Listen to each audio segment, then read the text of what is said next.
El septenario teosófico. Ante todo, mis estimables hermanos, es necesario que nos hagamos cada vez más y más conscientes de los misterios de la vida y de la muerte. Se hace indispensable comprender lo que somos, a fin de poder lograr, algún día, una transformación radical dentro de nosotros mismos. Eso es fundamental. Quiero, pues, que todos los hermanos aquí presentes pongan, en realidad, el máximo de atención. Las distintas escuelas de tipo pseudo-esotérico y pseudo-ocultista sostienen, en forma enfática, que el ser humano posee 7 cuerpos. Al primero se le denomina cuerpo físico, es el famoso stula sarira de los teósofos orientales. Al segundo se le ha denominado, en el oriente, linga sarira, es el asiento de la vida orgánica. La parte dijéramos tetradimensional del cuerpo físico. El tercer cuerpo es kamas, el principio del deseo, el famoso cuerpo astral, citado por los alquimistas medievales. El cuarto cuerpo, según los indostanés, es el mental, le denominan también manas inferior, en sánscrito. El quinto vehículo es el cuerpo causal o cuerpo arúpico, como se le dice entre los teósofos. El sexto cuerpo es el cuerpo búdico o intuicional, la conciencia superlativa del ser, y el séptimo, según los indostanés, es Atman, el inefable, el íntimo. Por cierto que la sabiduría antigua dice, antes que la falsa aurora apareciera sobre la tierra, aquellos que sobrevivieron al huracán y a la tormenta, alabaron al íntimo y a ellos se les aparecieron los heraldos de la aurora. Hay que amar al íntimo, adorar al íntimo, rendir culto al íntimo. He hablado a ustedes, he trazado, dijéramos, un esquema, el esquema de los teósofos, el esquema de la sabiduría oriental, pero todo esto debe analizarse un poco, si es que en verdad queremos llegar a tener un pleno conocimiento de sí mismos. La cruda realidad de los hechos es que la clarividencia desarrollada le permite a uno saber algo más. Sin embargo, los teosofistas, yogis, pseudo-rosacrucistas y escuelas de tipo similar están perfectamente convencidas del septenario teosófico. De ninguna manera aceptarían el hecho concreto de que todavía no se posee esos cuerpos. Merece, pues, que esta cuestión sea debidamente analizada. En la escuela de Max Hendel se mencionan también los 7 cuerpos. Al físico se le denomina, sencillamente, cuerpo físico. Al asiento de la vida orgánica se le llama cuerpo vital, al principio del deseo, cuerpo astral, a la mente concreta, cuerpo mental, al quinto cuerpo, cuerpo causal, al sexto, cuerpo de la conciencia, y al séptimo le dicen la chispa virginal.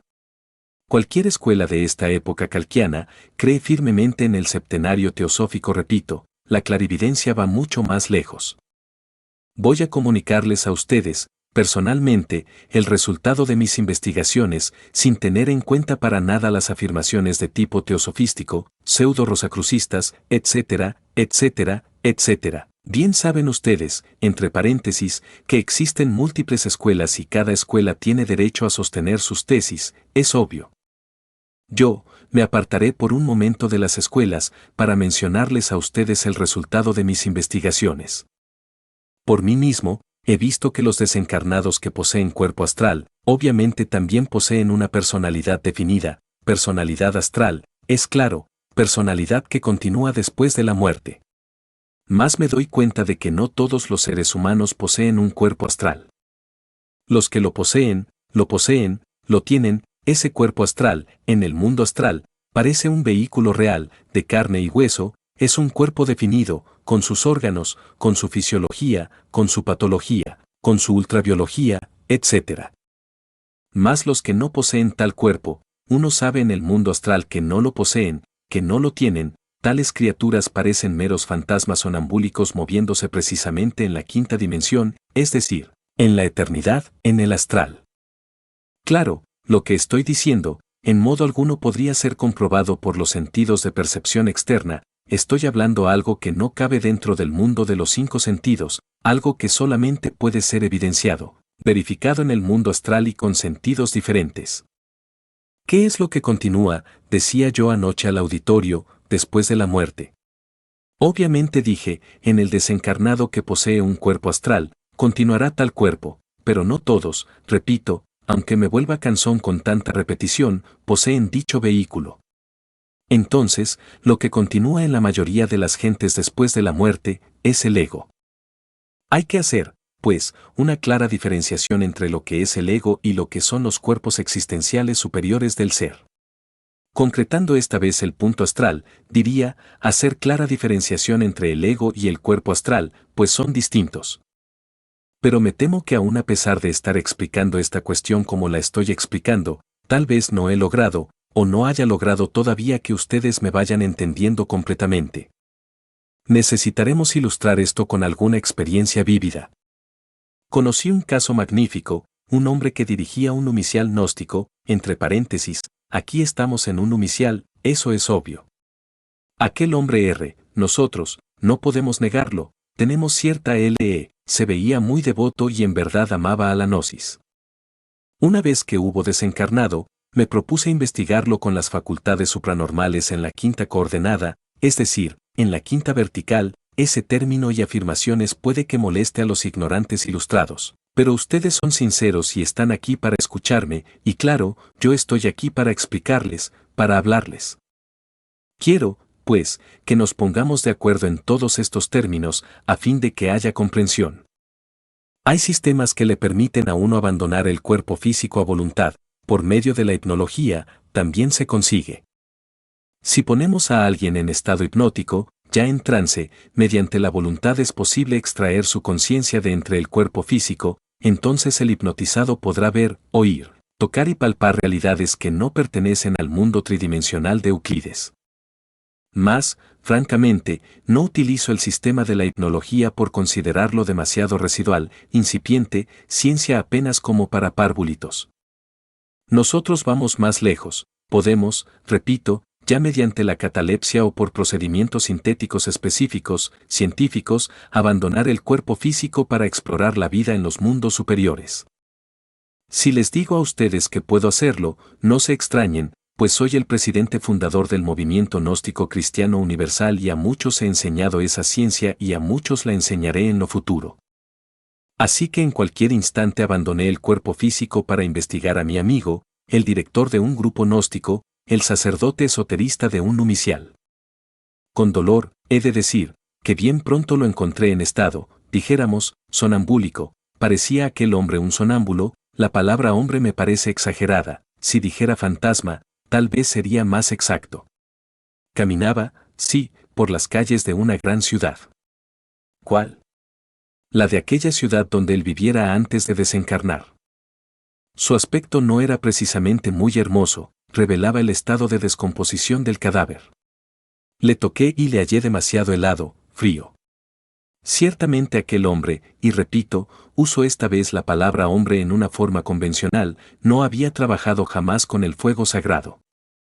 Mas esto es grave, tenía esposa sacerdotisa, quiere decir que le hacía creer a las gentes que él trabajaba en la forja de los cíclopes, mas en verdad era un fornicario como cualquier otro. Está usted desencarnado, le dije, su cuerpo físico ya murió, está entre un sepulcro, hágase consciente de esta realidad. Dijo. No, yo no estoy muerto, yo estoy vivo. Le dije. Su cuerpo físico ya murió. Imposible, si yo me siento igual.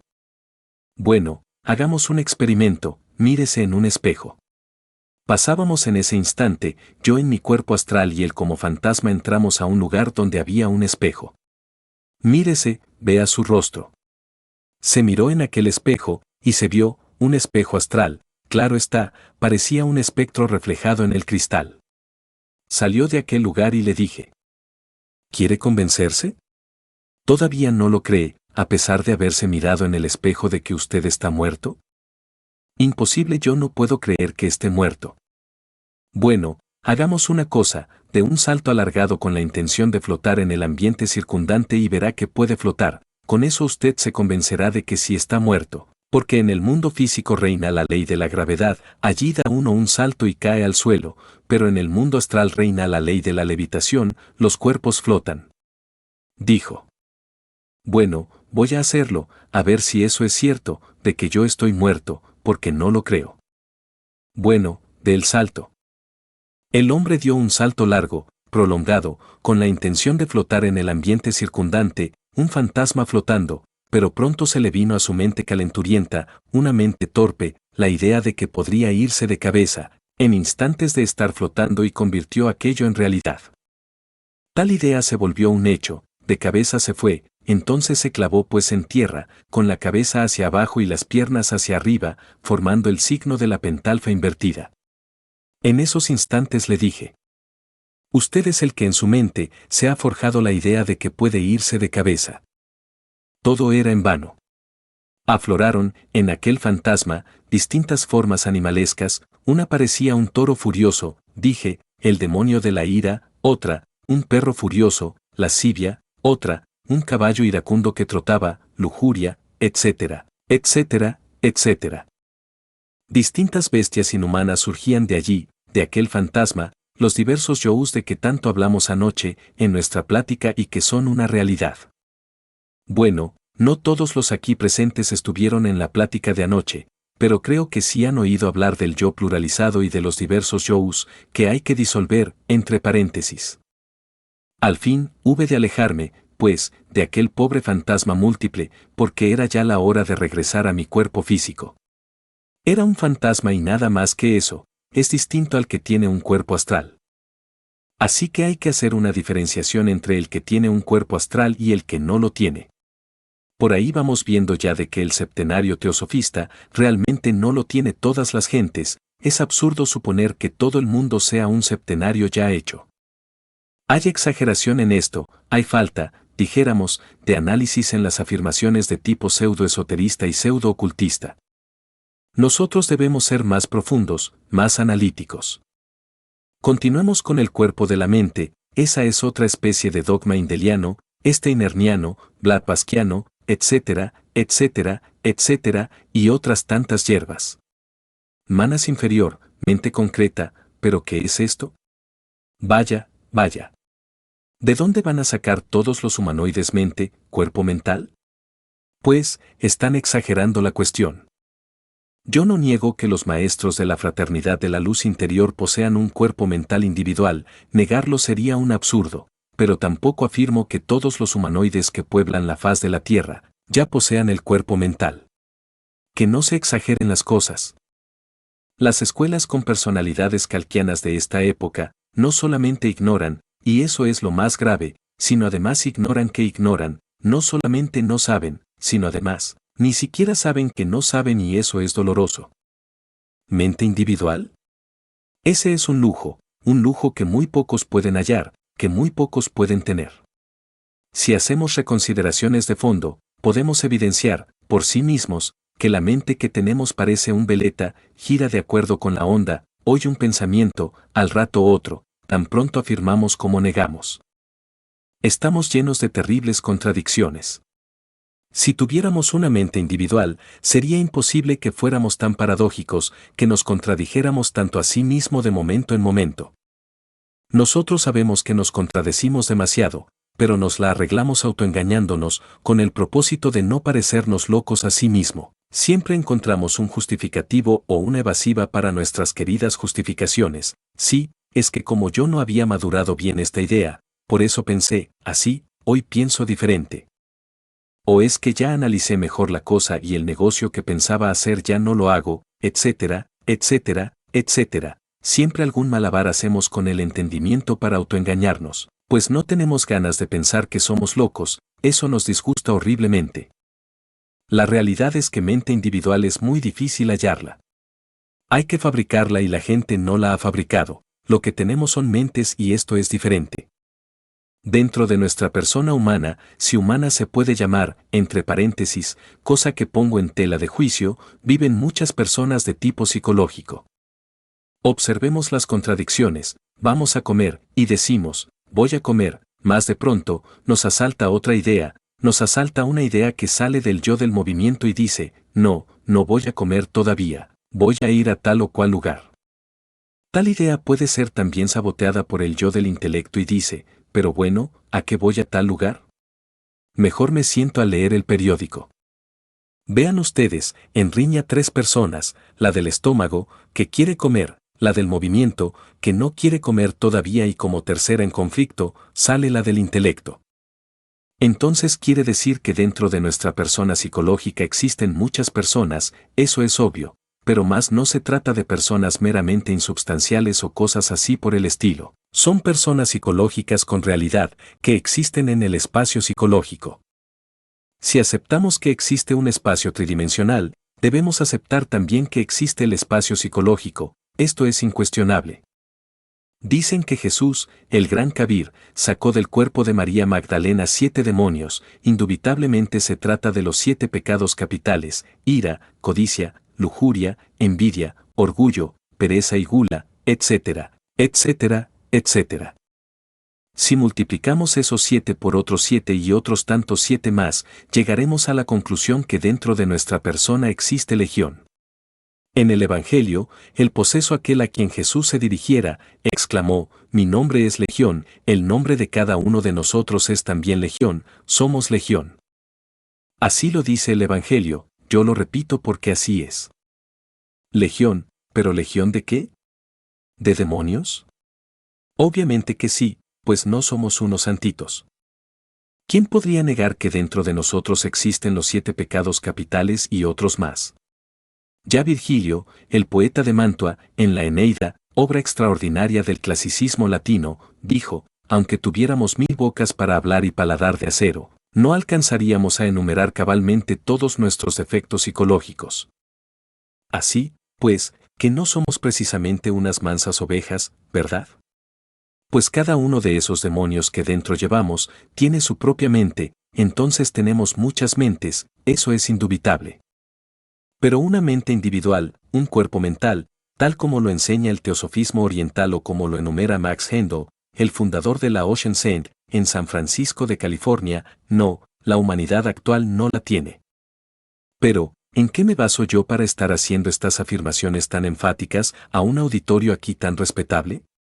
No pienso que ustedes crean que estoy haciendo, dijéramos, afirmaciones dogmáticas, pues hay en muchos de ustedes sinceridad y en modo alguno me gustaría el dogmatismo, pues es absurdo en un 100%. ¿En qué me baso, pues, para hacer este tipo de afirmaciones? ¿Con qué autoridad refuto diagramas de tipo pseudo-esoterista y pseudo-ocultista? ¿Con qué potestad lo hago?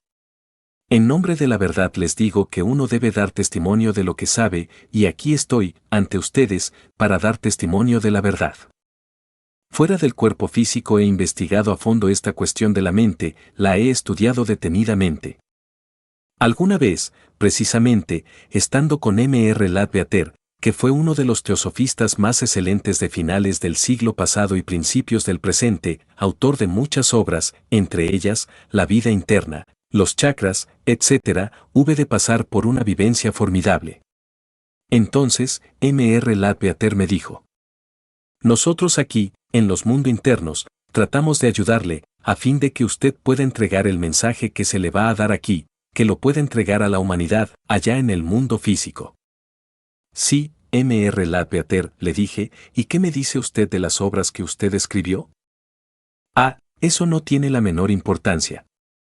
Lo habló, pues, con una sonrisa, donde me dio a entender, francamente, que tan solo había hecho trabajos incipientes, literarios, había dado las primeras letras como para despertar inquietudes, mas no había escrito obras esotéricas de fondo. M.R. Ledbetter, el autor de los chakras y de tantas otras obras teosofistas, es un personaje respetable, obviamente, en los mundos superiores. M.R. Ledbetter es un maestro de la venerable logia blanca, no es, pues, un cualquiera. En el teosofismo se estudia detenidamente sus obras. Luego, prosiguió M.R. Ledbetter dándome cierta ayuda específica, definida. En esos instantes, el ser interior profundo de él mismo separó mi cuerpo mental del cuerpo astral y me llevó a Egipto, la tierra de los faraones. Penetré en un templo, allí me encontré con algunos antiguos iniciados, amigos míos, estuve platicando con ellos amigablemente, venerables ancianos de la época del faraón Kefren. Regresé nuevamente a mi cuerpo astral, pero el viaje lo hice en mental y con mi cuerpo mental regresé nuevamente para meterme dentro del cuerpo astral. Le dije: esto es maravilloso, formidable. Di las gracias a M.R. Ledbetter, me despedí. Él se alejó de mí, se internó por esas calles de Londres, pues él fue inglés, yo le saludé todavía desde lejos. Un hombre consciente, un hombre despierto, un verdadero maestro. Entonces me dije, ¿por qué las gentes creerán que tienen cuerpo mental? Yo lo tengo, sí lo tengo, porque lo fabriqué en antiguas edades, pero todo el mundo no se ha dedicado a estos estudios. ¿De dónde sacan eso de que tienen un cuerpo mental individual? ¿Por qué exageran la nota todos los textos de tipo pseudoesoteristas y pseudo-ocultista? La gente lo que tiene son múltiples yous, y cada yo tiene su propia mente, es decir, la gente tiene muchas mentes, pero más no una sola mente, como lo suponen. Pasemos ahora a la cuestión del cuerpo causal. El cuerpo causal es el cuerpo de la voluntad consciente. En el mundo de la voluntad consciente encuentra uno las causas de sus propios errores, las causas de sus equivocaciones, los yos causas, pues cada yo tiene su causa que lo produce. En el mundo causal encuentra uno la ley de la balanza, la ley de la justicia cósmica. Descubre uno, en el mundo causal, que toda causa tiene su efecto y que todo efecto, a su vez, se convierte en causa. Alguna vez, hallándome en el mundo de las causas naturales, dentro de un templo magnífico y en cuerpo causal, hube de acercarme a un orador. Este daba explicaciones a sus discípulos en el mundo de las causas naturales. Algo le dije con el propósito de estudiar el encadenamiento de causas y efectos. Le hice una pequeña refutación a un concepto con el que no estaba muy de acuerdo. Él, a su vez, vi que se sintió un poco incómodo con mi refutación e hizo otra afirmación. Esa otra afirmación se convirtió en otra, y esa otra y esa en otra, y total, se despertó. Se puso en movimiento toda una serie de causas y efectos. Entonces comprendí lo que es el mundo causal. Allí se encuentra uno con los maestros del karma. Ellos viven en el mundo de las causas naturales. Mas no todos poseen un cuerpo causal. Descubre uno en el mundo de las causas naturales millones de criaturas, sí, dijéramos, el alma humana de millones de personas, pues cada persona tiene su parte anímica humana en el mundo de las causas naturales. Pero esas almitas, perdóneseme el distintivo, que lo hago intencional, con un propósito definido, no se han desarrollado todavía, no poseen, propiamente dicho, el cuerpo de las causas naturales, el cuerpo causal, no han adquirido la estatura del hombre causal. Si dijera que esas almitas son fantasmas causales, daría una pálida idea, muy lejana, por cierto, de lo real, porque no podríamos denominar en modo alguno fantasmas a las almas causales, pues son criaturas muy reales, pero tampoco han alcanzado, tales criaturas, el estado aquel del hombre causal. El hombre causal es el hombre causal es quien posee un cuerpo causal, quien lo ha fabricado. Un hombre causal vive allí como hombre de verdad, no como un simple elemento, sino como un hombre. Tiene una personalidad completamente definida, la personalidad causal. Sin querer engreírme en modo alguno ante este grupo de selectos amigos y amigas, he de afirmar, en forma enfática, que yo soy un hombre causal y que conozco mi mundo, que tengo mi centro de gravedad establecido en el mundo causal. Desde esa región me he proyectado aquí, ante ustedes, para platicar, para enseñar. Desde esa región me proyecto al mundo astral, para trabajar, o al mundo de la mente, cuando es necesario. Así pues que doy testimonio de lo que es, sin importarme el que las gentes crean o no crean. El septenario teosofista, realmente, no es para todos. Uno tiene que fabricar esos cuerpos, astral, mental, causal, como para poder convertirse en hombre de verdad, en hombre causal. Solo un hombre real puede recibir los principios anímicos y espirituales o étnicos, el pneuma de los gnósticos, el espíritu, para convertirse en hombre, pero el que no ha fabricado tales cuerpos, no es hombre. Estoy haciendo una afirmación bastante espinosa, ustedes me tolerarán porque son personas simpáticas, tal vez si hablara en la plaza pública y le dijera a las gentes esta verdad, podría ser apedreado como Esteban, o lapidado allá, en la tierra de los moros, como Raimundo Lulio, el gran alquimista medieval. Para ser hombre, repito, es condición básica crear los cuerpos existenciales superiores del ser. Ustedes no poseen tales cuerpos, mas sí poseen los gérmenes para los mismos. Esos gérmenes están depositados en las glándulas endocrinas sexuales, que, entre paréntesis, no son como muchos creen, cápsulas cerradas. No, las glándulas endocrinas sexuales excretan hormonas, incretan hormonas. Avanzando por este camino, diremos que el Sol está haciendo un gigantesco experimento en el laboratorio mismo de la naturaleza. El experimento del Sol consiste, precisamente, en crear hombres solares. Difícil experimento. En la época de Abraham, el profeta, hubo bastante creaciones. Durante los 8 primeros siglos del cristianismo, se lograron muchas creaciones. En la Edad Media, unas pocas. Actualmente se están haciendo grandes esfuerzos, a fin de que el sol pueda lograr una buena cosecha de hombres solares.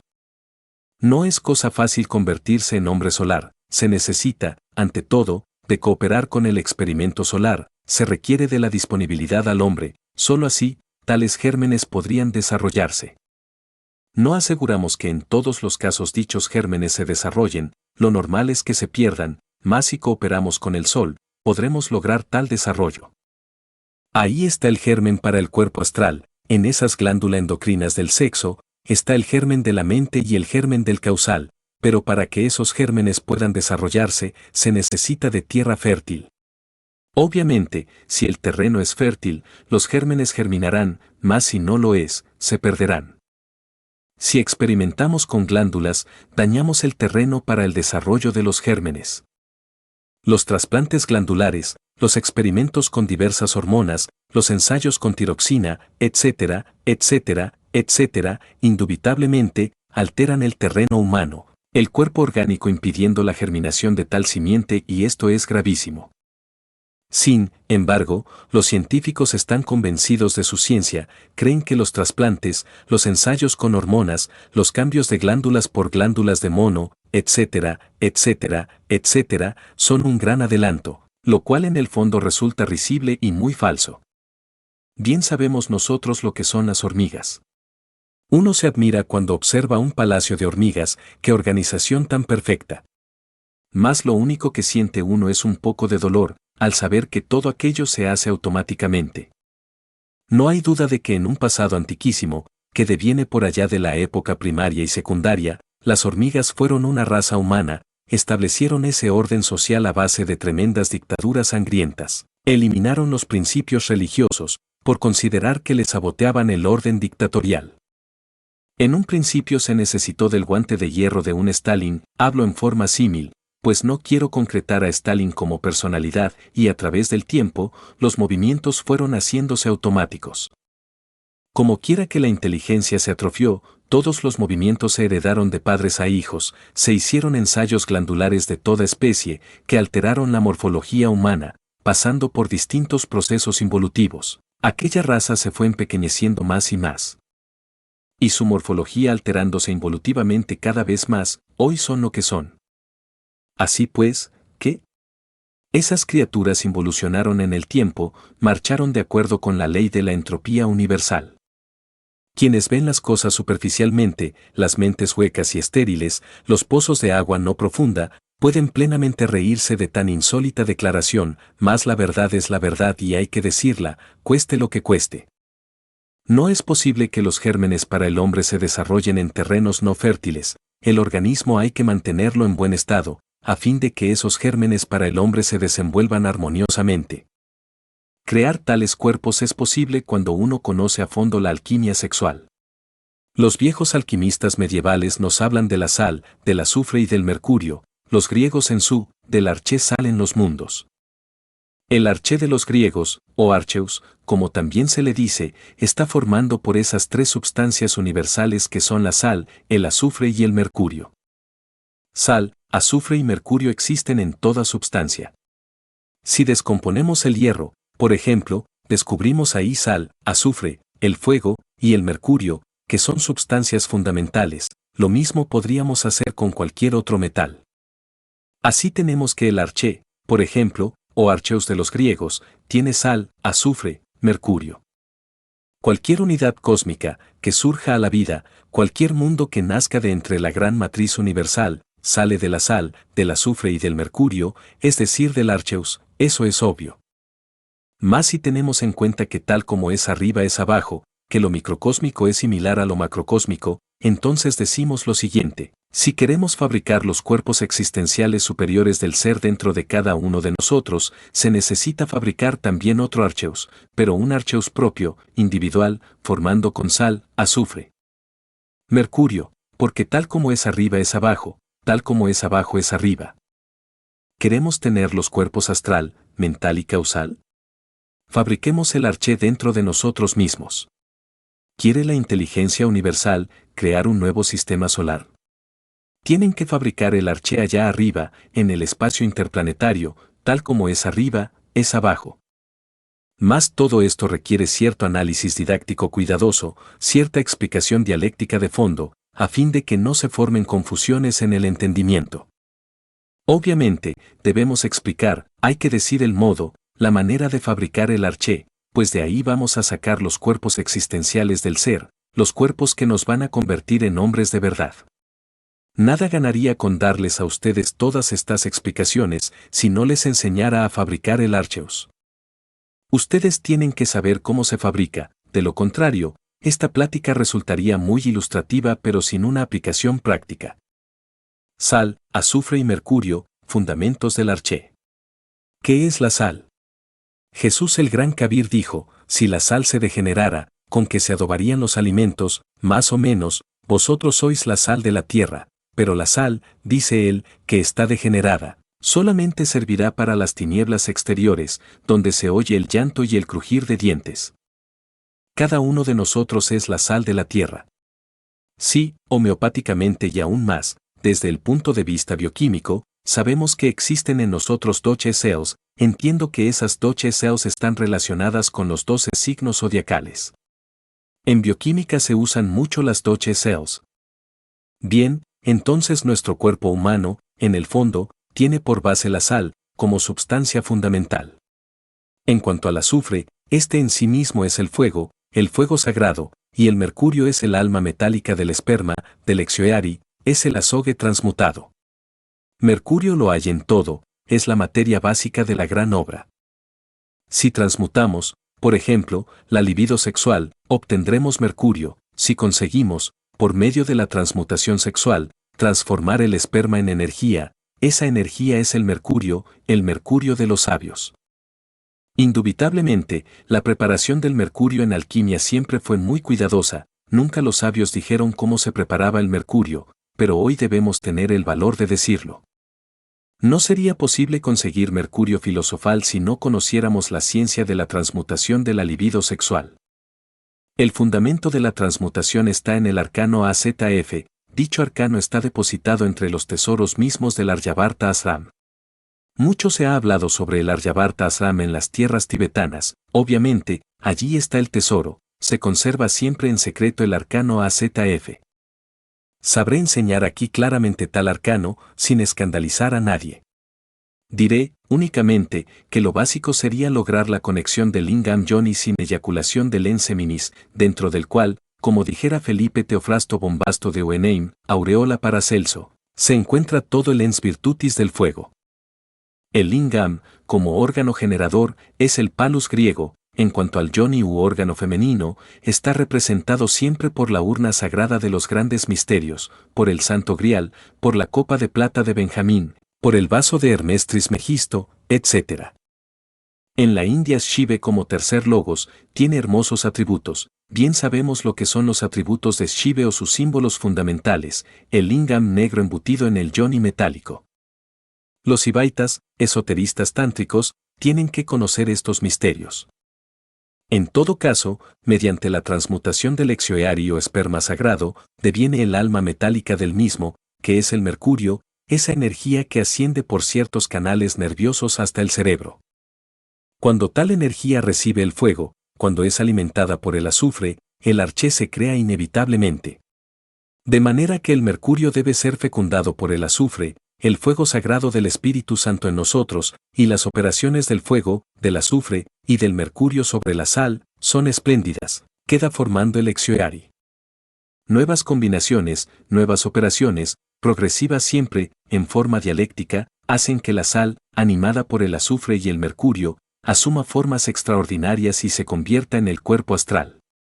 Mucho más tarde, en una octava más elevada, la sal fecundada por el azufre y el mercurio se convierte en cuerpo mental y posteriormente en causal. Así llega uno a poseer los cuerpos existenciales superiores del ser, pero hay que formar, ante todo, el arché en nosotros, a base de sal, de azufre y de mercurio, de allí, de ese arché, brotan los cuerpos existenciales superiores del ser. Allá arriba, de ese arché, brotan las estrellas, los mundos, que brillan y palpitan en el espacio infinito, porque tal como es arriba, es abajo, en el microcosmos se repite lo que sucede allá arriba, en el macrocosmos.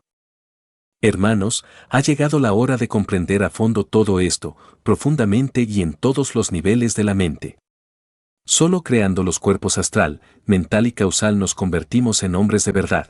Cuando uno crea tales cuerpos, recibe los principios anímicos y espirituales, se hace hombre, pero hombre de verdad. Hay que hacer una plena diferenciación entre lo que es el hombre real y lo que es el animal intelectual. Si colocamos frente a frente a un hombre verdadero y a un animal intelectual, físicamente se parecen y puede que hasta el animal intelectual llegue a tener una aparente chispa más intelectual que el hombre auténtico. Son muy similares. Puede ser que un bribón del intelecto eclipse totalmente a un hombre real, a un hombre sencillo. Más obsérvese la conducta del animal intelectual, compárese con la del hombre y se verá que son diferentes.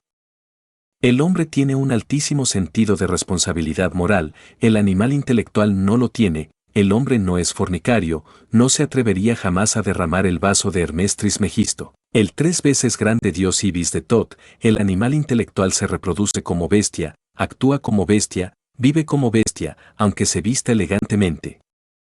Así que hemos de ser profundos en el análisis, no olviden ustedes que yo soy matemático en la investigación y exigente en la expresión. Estamos hablando algo muy grave, se trata de crear hombres, se trata de afirmar, en forma enfática, que el animal intelectual no es el hombre. Las afirmaciones están insólitas, mas son terriblemente reales. No estoy obligándoles a ustedes a que acepten, esta noche, la tesis que enfatizo. Ustedes tienen libertad para aceptar o rechazar la enseñanza, también les doy plena libertad para refutar. Así que únicamente me limito a la exposición y lo hago en forma dialéctica y didáctica, con el propósito de que ustedes puedan entenderla. Las escuelas de tipo pseudo-esotérico y pseudo-ocultista obviamente están haciendo afirmaciones falsas, están diciendo que todo el mundo tiene el septenario teosófico, es decir, están afirmando que todos son hombres, lo cual no es cierto. Más vale decir la verdad y no llevar a otros por el camino de la mentira, de la falsedad. La verdad duele, sí, duele mucho, pero hay que decirla. Por eso el dicho popular afirma, la verdad no peca, pero incomoda. ¿Están ustedes seguros de que ya son hombres? ¿En qué se fundamentarían ustedes para semejante creencia? ¿Cuáles serían los basamentos sobre los que podrían sustentar su tesis? Es mejor que analicemos estas cosas a fin de que nos hagamos más conscientes de lo que somos, haciendo un inventario real de lo que nos sobra y de los que nos falta, podremos trabajar sobre sí mismos y cambiar radicalmente. Más digo también, que no bastaría crear únicamente los cuerpos existenciales superiores del ser para convertirnos en hombres, hay necesidad de algo más. Se dice en alquimia que estos cuerpos astral, mental y causal deben ser convertidos en oro puro, así es. Para que esos vehículos se conviertan en cuerpos de oro puro después de haber sido creados, es necesario eliminar el mercurio seco y el azufre arsenicado. El mercurio seco son precisamente todos esos yous inhumanos que en nuestro interior cargamos, es decir, nuestros defectos de tipo psicológico. Y en cuanto al azufre arsenicado, este, en sí mismo, es el fuego infernal e inhumano que llevamos en nuestros bajos fondos animales. Si procedemos eliminando de sí mismos nuestros defectos psicológicos, si creamos los vehículos existenciales, estos, en última síntesis, se convertirán en cuerpos de oro, oro espiritual, oro real, atómico. Estos cuerpos de oro puro son devorados siempre por la serpiente. ¿Pero qué es la serpiente? Ya he dicho que la serpiente brilla en Anáhuac, que la serpiente resplandece en los misterios de Egipto y de Babilonia, de Samotracia y de Troya, de Roma y de Cartago. Moisés transformó a la vara en una serpiente. La serpiente es el fuego sagrado que debemos despertar dentro de nosotros, es una parte de nuestro propio ser, pero derivada. Si conseguimos desarrollarla en nuestra anatomía oculta, habremos logrado un gran triunfo. Los mayas dicen que no basta despertar la serpiente, afirman que es necesario ser devorados por la serpiente para convertirnos en serpientes. Hace poco estuve en Yucatán y pude evidenciar esas afirmaciones mayas escritas en piedra. Allí vi un gran templo. Lo interesante de aquel templo es que había una serpiente en piedra, enorme, gigantesca, Y dentro de la misma, dentro de sus fauces, aparecía un hombre, la cabeza de un hombre, la serpiente se lo había devorado. Los indostanés nos hablan de Kundalini Sakti, la serpiente ígnea de nuestros mágicos poderes. Desarrollarla es indispensable para gozar de las facultades trascendentales y trascendentes del ser, mas eso no es todo. Necesitamos ser devorados por la serpiente, solo así podremos gozar de los poderes de la serpiente. Botan, un gran iniciado del México antiguo, dijo: yo entré por un camino que es el camino de las serpientes, y pude entrar por ahí hasta el interior de la tierra porque yo también soy una serpiente. Botan era una serpiente. En tanto nosotros no nos hayamos convertido en serpiente, nada somos míseras criaturas arrastradas por el viento, nada valemos, necesitamos transformarnos, y esto solamente es posible convirtiéndonos en serpientes. Mucho más tarde la serpiente se la devora águila, el águila del espíritu, el logos, y entonces nos transformamos aún más, nos convertimos en la serpiente emplumada como nuestro señor Quetzalcóatl. La serpiente emplumada no solo la tenemos aquí en nuestro querido México, también existe en el Tíbet oriental y en la India. Aquel que se convierte en hombre debe unirse, integrarse con la divinidad. En un códice de Anáhuac encontré una afirmación simbólica extraordinaria. Dice: los dioses crearon a los hombres de madera, y después de haberlos creado los fusionaron con la divinidad. Luego añade: no todos los hombres lograron fusionarse con la divinidad. De manera pues, que primero hay que crear al hombre, el hombre no existe todavía, hay que crearlo, y después de haberlo creado hay necesidad de integrarlo, de fusionarlo con la divinidad. Mas no todos logran fusionarse con la divinidad. Si uno no lo logra, se convertirá en un Anasmusen con doble centro de gravedad, en un aborto de la madre cósmica, en un fracaso. No se logra la integración con lo divinal, cuando no se elimina el mercurio seco de los sabios, es decir, cuando no destruye uno sus defectos psicológicos. Un Anasmusen con doble centro de gravedad tiene dos personalidades completamente definidas, la angélica y la diabólica. Un personaje así, inevitablemente tendrá que ingresar al Mictlán de Anáhuac, es decir, a los mundos infiernos, para involucionar en el infierno hasta convertirse en polvareda cósmica. Solo por las puertas de la muerte segunda podrá una criatura así ser salvada, porque la esencia en semejantes condiciones, después de la muerte segunda, quedará liberada para ingresar en los paraísos elementales de la naturaleza e iniciar nuevos procesos evolutivos. Así pues, estamos ante el dilema de ser o del no ser de la filosofía, o nos transformamos o no nos transformamos. Si queremos transformarnos, tenemos que aprender a transmutar el esperma en energía sagrada para convertirnos en hombres, y si no procedemos así, entonces involucionaremos en el Mictlán. Estamos ante el dilema del ser y del no ser de la filosofía y no podemos dar un paso atrás. Un paso atrás y estaremos perdidos. Las escuelas de tipo pseudo-esoterista y pseudo-ocultista, que tanto énfasis hacen sobre el dogma aquel de la evolución, no sirven para nada. Ni la evolución ni su hermana gemela la involución van a llevarnos a nosotros a la liberación final. Evolución existe en el grano que germina, en la planta que crece, en el árbol que nos brinda sus frutos. Involución existe en todo lo que decrece, degenera y muere. Hay evolución en el feto que se desarrolla dentro del vientre materno, hay evolución en la criatura que surge a la existencia, hay evolución en el joven vibrante y activo. Hay involución en el anciano que entra en el estado de decrepitud y al fin muere. Las leyes de la evolución y de la involución son leyes completamente mecánicas que nada tienen que ver con la liberación final. Nosotros necesitamos meternos por la senda de la revolución de la conciencia, por la senda del superhombre, por la senda de la revolución en marcha, por la senda del Cristo rojo. Ese es el camino que puede conducirnos a la autorrealización íntima del ser. Jesús, el gran Maestro, dijo: aunque angosto es el camino y estrecha la puerta que conduce a la luz, mas muy pocos son los que lo hallan. Así pues, el camino de la revolución de la conciencia se aparta de la rueda fatal de la evolución y de la involución. Es el camino de la alquimia, es el camino de la disolución del ego, es el camino del sacrificio por la humanidad. En vez de meternos dentro de los temas bastante confusos y de injundioso contenido, relacionados con el dogma aquel de la evolución, más vale que transmutemos el esperma en energía creadora. Solo así, un día, podremos desarrollar en nosotros los gérmenes para convertirnos en hombres. Eso es lo fundamental. Hasta aquí mis palabras de esta noche. Si hay alguno de ustedes que tenga algo que preguntar, bien puede hacerlo con la más sincera libertad. Tienes la palabra. Estudiante.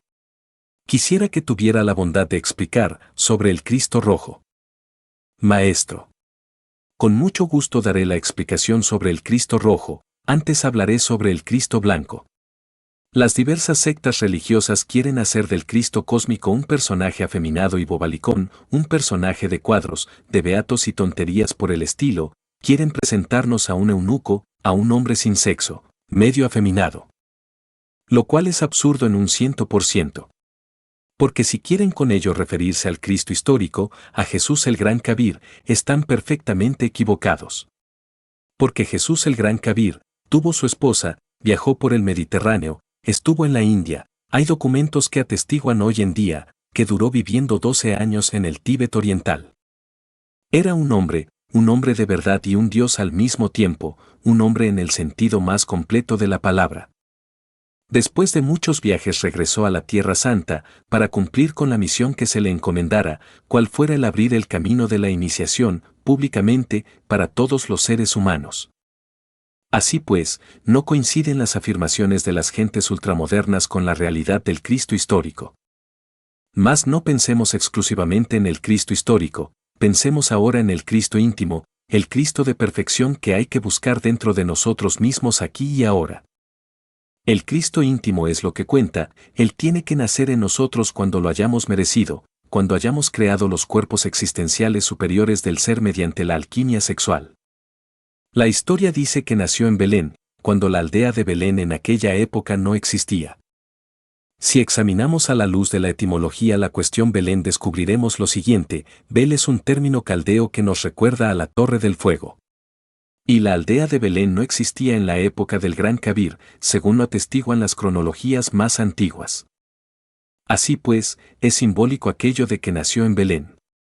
Bel es la Torre de Fuego, la torre está aquí, es la cabeza humana, y el templo es todo el cuerpo. El Cristo íntimo, el Jesucristo interior debe de nacer en la Torre de Belén, es decir, dentro de nosotros mismos, aquí y ahora, y eso es lo que cuenta, porque aunque Cristo haya nacido en Belén, como decía cierto poeta por ahí, de nada serviría eso si no nace en nuestro corazón también, y aunque hubiera muerto y resucitado en la Tierra Santa. ¿De nada serviría eso si no muere y resucita en nosotros también? Yendo más al fondo, el Cristo íntimo nos ayudará en la eliminación de los elementos indeseables que en nuestro interior cargamos. Las multitudes aquellas que gritaran, crucifixia, crucifica, crucifixia. En la Tierra Santa, están dentro de nosotros mismos, aquí y ahora, son esa multiplicidad de ellos indeseables que personifican a nuestros errores. En cuanto a los 3 traidores que llevaron al mártir al Calvario, también viven en cada uno de nosotros. Judas es el demonio del deseo, que cambia al maestro secreto por todos los placeres de la tierra, que lo vende por 30 monedas de plata, símbolo de las pasiones. Pilatos es el demonio de la mente, que para todos los errores encuentra siempre una justificación, una evasiva.